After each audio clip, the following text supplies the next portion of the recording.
Heboh. Pertemuan Alia Mas Said dan Fuji di panggung jadi perdebatan. Buang muka dan tak salim.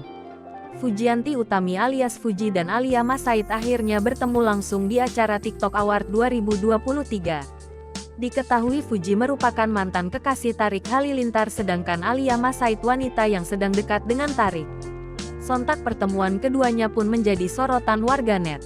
Alia Mas Said disebut buang muka, sedangkan Fuji disindir karena tidak salim. Pada acara tersebut, Alia Mas Said dan ibunya membacakan nominasi Celebrity of the Year. Ada sejumlah nama-nama artis papan atas yang aktif di TikTok masuk ke dalam nominasi tersebut.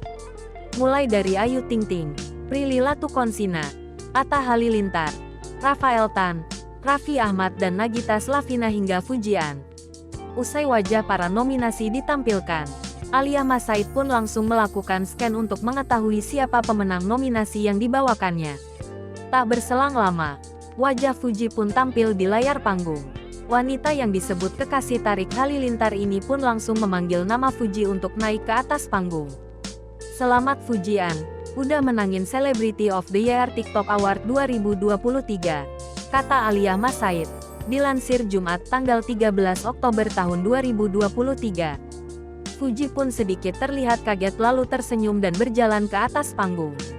Saat naik ke atas panggung untuk menghampiri pialanya, Fuji pun berpapasan dengan Alia Mas Said.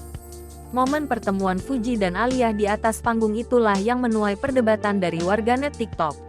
Sebagian warganet ada yang menyebut Fuji sombong, lantaran langsung mengambil piala di meja tanpa salim dengan Alia dan Reza Artamevia. Akan tetapi, fans Fuji pun pasang badan dan menyebut jika Alia Mas Said buang muka saat bertemu Fuji. Selain itu, warganet menyebut jika pemain lainnya juga tak ada yang salaman dengan pembaca nominasi.